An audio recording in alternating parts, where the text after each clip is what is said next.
Hey, what's up, guys? I know it's been a long time since I've made a video. Just been working on stuff. Anyways, I've been doing this build casually. I can't get it quite to where I wanted it, but I wanted to show what I did have, just in case someone else had a better idea on making it, work. It's basically just a Autobomber.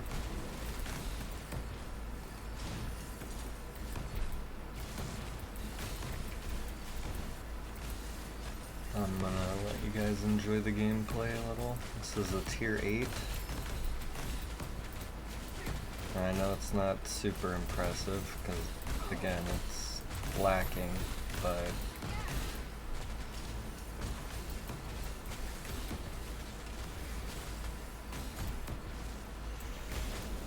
I wasn't too sure how I could push this a whole lot further, so I just want to give it a little showcase now, get a video out,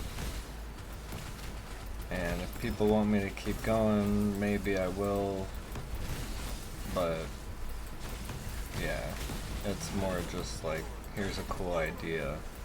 If you want to try to make it your own and make it better, this will be how you can start.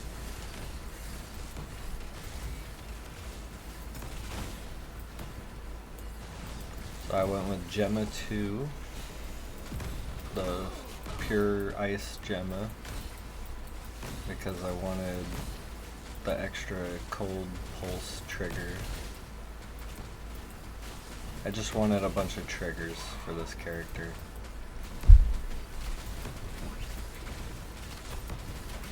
Sadly, as you can see, it's not enough damage for tier 8s.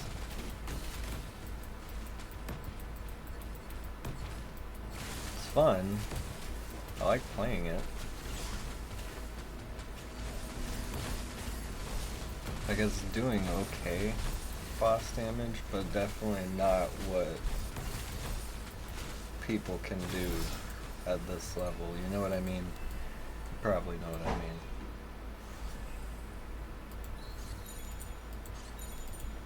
I'll just grab our rewards. And then I'll go show you where it does shine after this. And then we'll go over the gear and all that, what choices I made.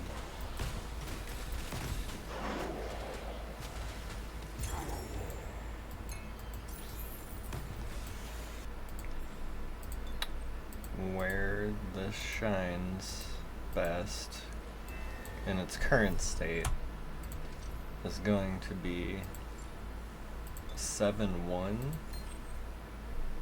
Just seems to be where it works, and I could add nethermark stuff to juice the map, but I'm just gonna show it regular. This is just where it shines best, so this is where I feel like it's kind of hard stuck with its current iteration.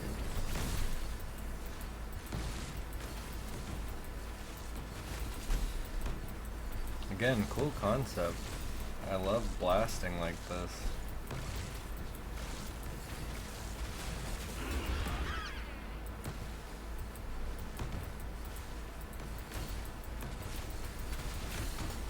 Being able to just teleport around because of all the freezes, since the cooldown is refreshed instantly when you freeze enemies. So frigid transmission is just perfect for this. The map clears so fast. Okay. So 7-1 is about where it's best at, sadly.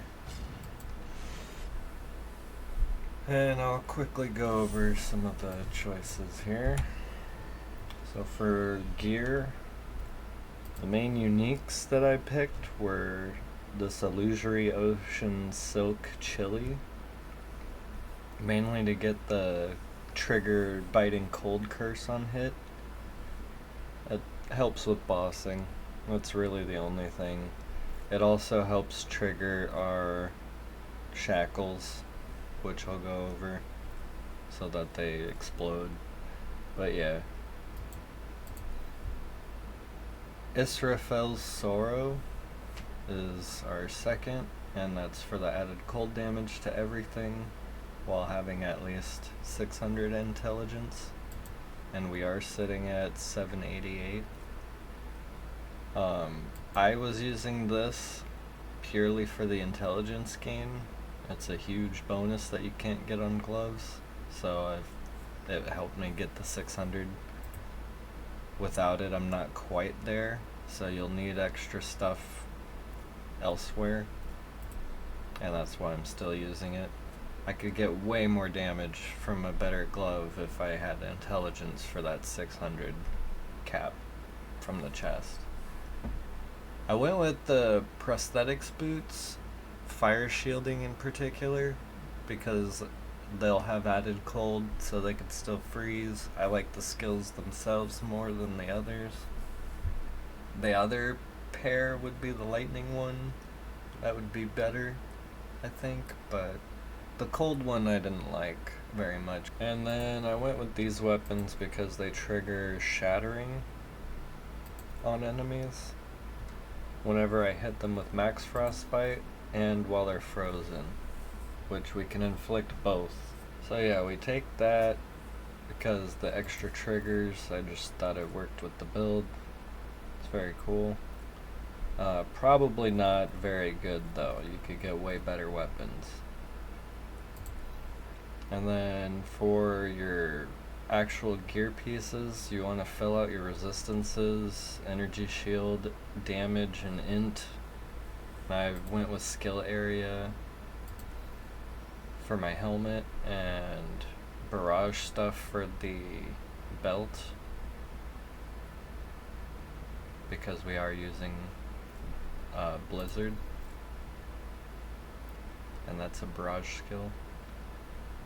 I went with Frostbite Inflicted and inflict frostbite rating on frostbitten enemies every second for my rings, just to help with that. Probably not the best option, but that's what I went with. Let's go passives next. So you can just look at the tree and see what I picked. Basically just went all damage. I was going spell burst to level, but then ended up going with other stuff once I got the triggers. And then here's the tree for this. Arcanist and Magister were my other picks. They just worked well with their major passives here. Anyway. There's this.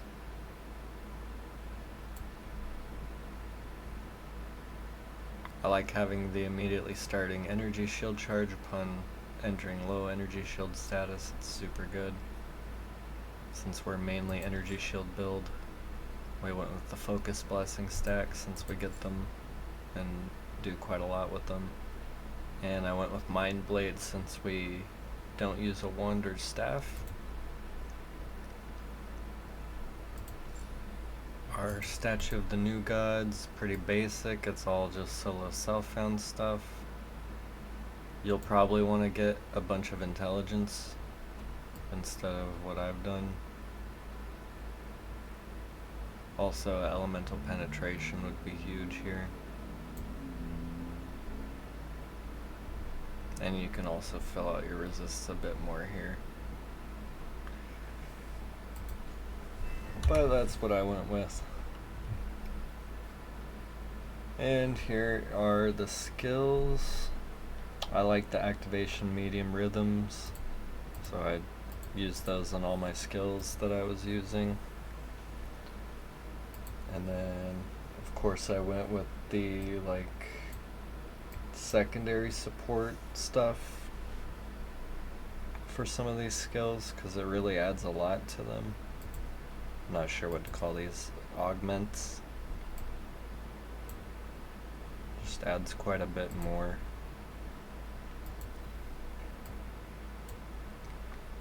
extra waves for Blizzard. Blizzard's nice because it gives us extra cold damage. We do shackles and give it shotgun effect, and it no longer removes curses. It's a high damage skill, and it auto chains and stuff, so figured it'd be good for this.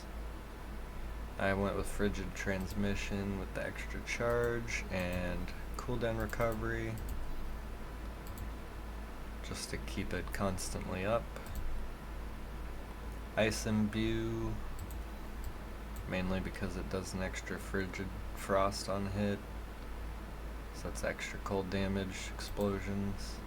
Frigid Domain, and Spell Amplification, all pretty much mandatory in my opinion. I could be wrong and just not have the right setup for this, so that's why I want people to let me know what they can figure out or experiment with and try. Maybe they can make this better. Here's the packed spirits I went with, and my drop packed spirits are just prioritizing flame fuel, and then a little bit of ember drop since I didn't have a third flame fuel. And I believe that's it. You saw my choices here. Went with Int, Energy Shield, and Cast Speed. Got kind of lucky with these. I could probably reforge that, but went with this as my setup. Just personally worked best for me. Yeah. Let me know what you guys think. Maybe come up with a better solution or whatever to make it more viable for deep space. Let me know. If you enjoyed the concept, also let me know. Fun character, fun play style, good for farming low tier maps or tier 7s at least, and getting a lot of flame fuel together for maybe future builds. But that's probably where I'm stopping until Path of Exile 2 launches its next season. Sorry it took so long for the videos, and sorry there hasn't been other things to really talk about. I don't want to speculate on games. I don't like doing all that, so you won't get that from me. I only talk about the facts and what's actually presented to us, and I try to just make cool builds that I find fun, and maybe other people can make better. But yeah, thanks for watching, guys. Hope you like it, and have a good one. See you in Path of Exile 2 release.